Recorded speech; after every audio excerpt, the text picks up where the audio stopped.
Can I suggest to you that who you really are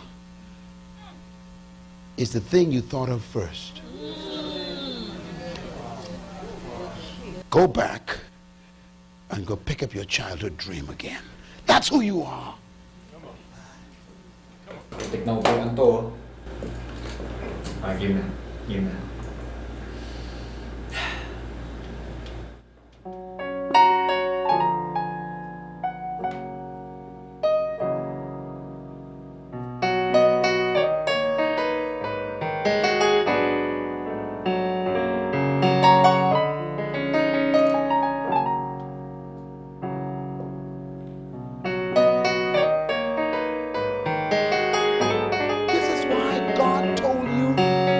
Grow old, but never to grow up.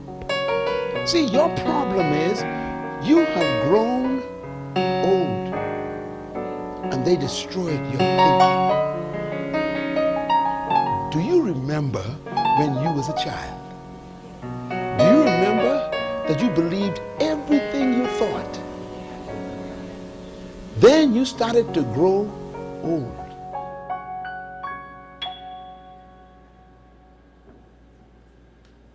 Isip bata ka ba, bro? Consider this video as a very subtle reminder to become a kid again. Bata. And speaking of kid again, yung intro kanina is also the intro to a song called Kid Again by PJ Morton. Sometimes I wish I didn't know all I know, 'cause I used to believe in the impossible. But at some point I started to trust in only what I see, when honestly my faith is really all I need. Sobrang real niya, sobrang totoo, at sobrang raw.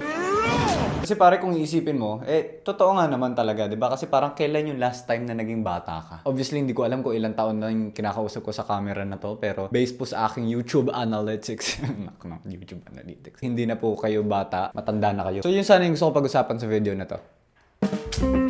Yeah.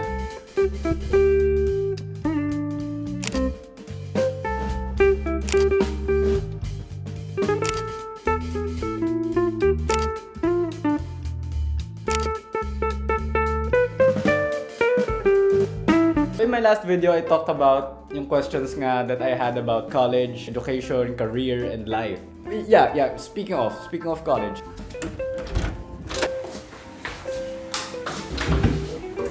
Ito po ba yun? School.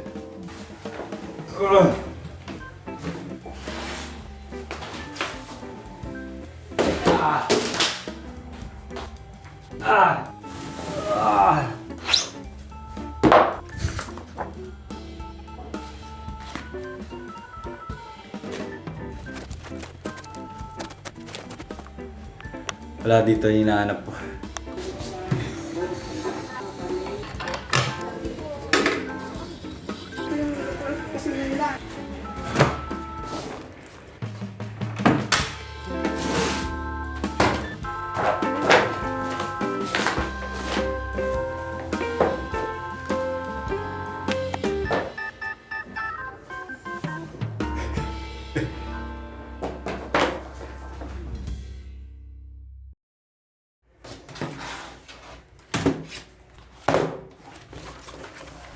Ayan, kita niyo yung mga pangarap ko dito? Race car driver. Professional race car driver. Well, in some ways, nagkatotoo pa rin naman po no? Pero alam mo, meron ako hindi nilagay dito Hello, Gelo.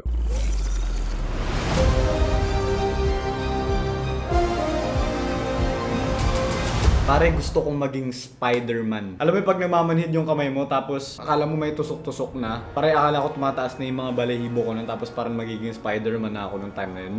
No joke, akala ko yun na talaga. Sobrang seryoso ko nun, akala ko didikit na ako sa pader, kaya gumanon ako dun sa pader nung banyo ko.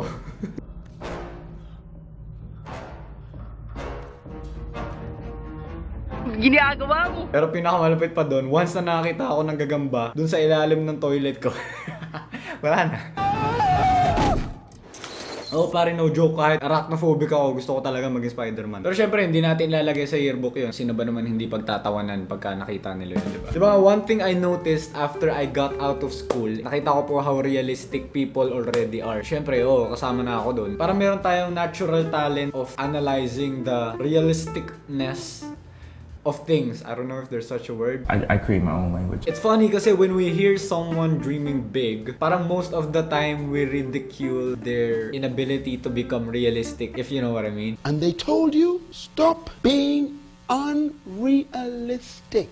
Don't study what you feel like study. Study what gets you money. And they kill your dream. And they say to you, stop being childish. That's your problem, man. You grew up too much.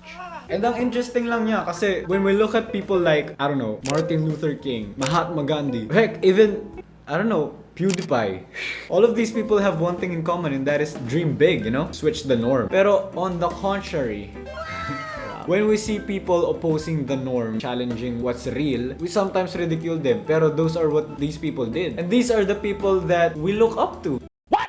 Pero syempre, hindi mo naman talaga masisisi lahat kasi sigwari ako, I know that I am in a much different place than other people. Roof over my head, clothes on my back, food on the table, a laptop. It gives me this wide margin to dream big.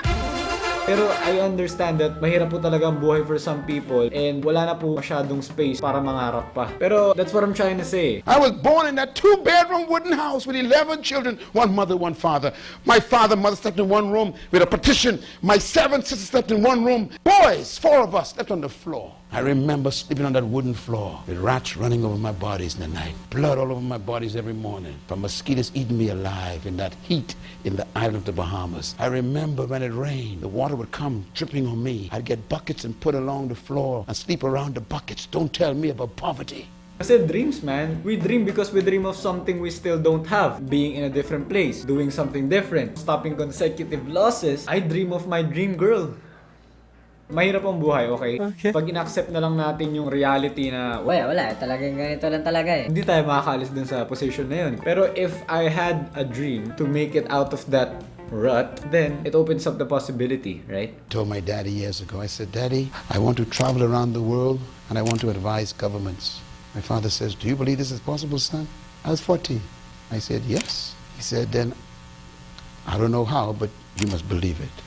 Nung sinabi ko yung story ngayon, gusto ko maging Spider-Man, hindi na po ako magpapanggap. Naive lang po talaga ako nung time na yun. Kasi kahit sino naman talaga, di ba, magsulat ka ng ganun sa yearbook mo, sino ba naman di matatawa ang cute Pero maybe there's a possibility that that kid can be like Spider-Man talaga. I don't know, I'm not talking about magsiswing-swing siya sa mga kung saan-saan. I'm talking about just being the friendly neighborhood guy who's always down to help anybody. I think as realistic people, we tend to always focus on the external factors, exposure, revenue, network. I'm not saying those things are wrong, pero what I realized is once we get past all of those numbers, na-notice ko yung amount of creativity na na-unlock natin. Nagsusuper science, sobrang creative mo pagka wala ka masyadong iniisip ng mga statistics. Nagigess yung ba sabi ko? A couple of weeks ago, pumunta dito yung mga cousins ko. And we just hanged. Don't worry guys, I can do this. Pure water. Pure water time! This is my ultra form. It's my ultra form! Ah! Oh! There! Okay guys, don't worry. I'll try again. Nakakamiss maglaro uli ng mga action figures, role play. Hello! We come in peace. Okay. Gusto namin bumili ng soft drinks. Daddy, itong soft drinks, sorry mga laruan lang yung binibenta dito. And walang pakialamanan talaga kung realistic pa ba yung story or yung plot. Wala nga ditong soft drinks, di ba? Ano ba meron dito? Meron dito nga, di ba yung mga laruan? Sino ba nagbebenta? Ito? Okay, give me I need pare, ano nga ba bibili natin? Ano pare, di ko rin alam eh. Ano ba ang pinunta kasi natin dito? Gusto lang natin soft drinks eh. Pero pare, alis na lang tayo. Wala tayong mabili dito. Hindi, teka muna, nauuhaw na talaga ako. Hoy! Labang talagang soft drinks dyan? No, we don't have. We don't have. Wala daw pare. Wala rin natin nagtatagalan dito. Walis na lang ba tayo? Uy, sino to? Sino ka? Ay, ano? Ano tulungan mo ako? Nani? Magpakilala ka. Ako si... Bisa mo naman mag-isip dyan. Ako si yellow sword. Huwag mo ilapit, hindi ko makita. Yellow sword, green yan. Pare, hindi ko alam paano tayo tumaob dito. Hindi nga niya alam kung anong kulay yung espada niya eh. Boss battle.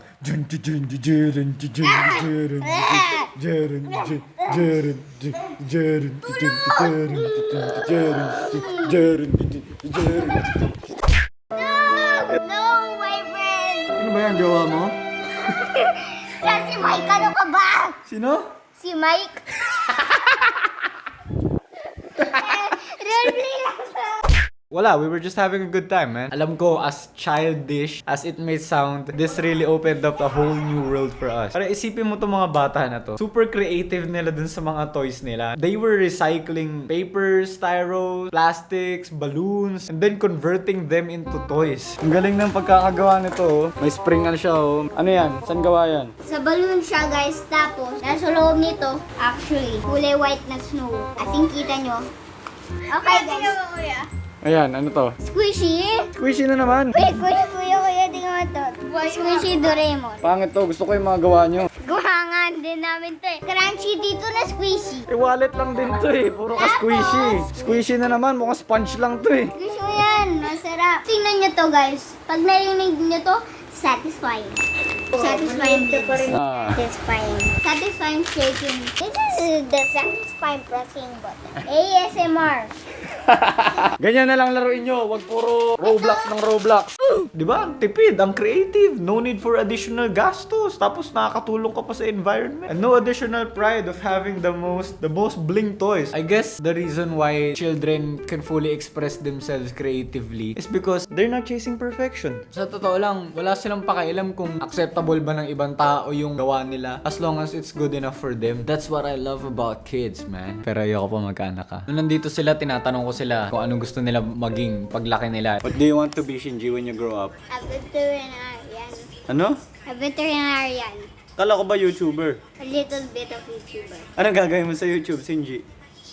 I will vlog how to be a veterinarian. Oh, galing. Ano tawag mo sa mga subscribers mo? Army. Lagot tayo dyan. Baka ma-cancel tayo. Ikaw ate, what do you want to be when you grow up? Doctor or teacher. Parehas kayong doktor? Tapos, ito yung may ano dito, may bathroom. Lagi ko lang naiisip na sana hindi magbago. Or kung magbago man, sana hindi dahil lang sa kung ano yung expectation ng mga tao sa kanila. Alam mo yun? Pag tayo mga bata pa, syempre yung mga pangarap natin may not always be final. Well, kaya rin naman talaga nabuo yung term na Isip Bata is because immature. Walang sistema. Pero ever since I was a kid, I always wondered around this idea of being a realistic dreamer. More on that in another video. If we look around us, everything you see is a simple byproduct of somebody else's dream. Yan, yung upuan na inuupuan nyo, may nangarap makagawa niyan before. Yung malinis na tubig na iniinom mo. Water mukbang! Drink your water. All I wanted to say is for us to never lose our childlike ambitions and dreams just because of somebody else's realistic expectations of us. Sabi nga ni Bitoy, Huwag tayong maging isip bata. Dapat pusong bata. Pusong bata. Pusong bata. And this is also why I think that Jesus wrote it in the Bible that unless we humble ourselves like little children, we will never enter the kingdom of heaven. And I don't think he wrote this to condemn us. I think he wrote that to remind us that we are like children and we make mistakes. And the sooner we accept the fact that we are still little children, the better adults we become. Ginagawa mo! Ito yung pulis eh. Sa Kenshi.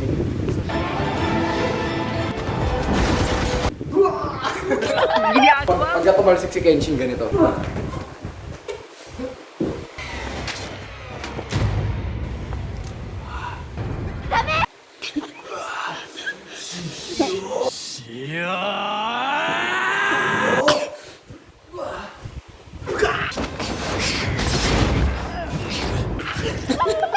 Ano yun? Shishio? Hindi mo ba alam Shishio? I don't know. My 2 cents. Like, comment, share, and sub 0.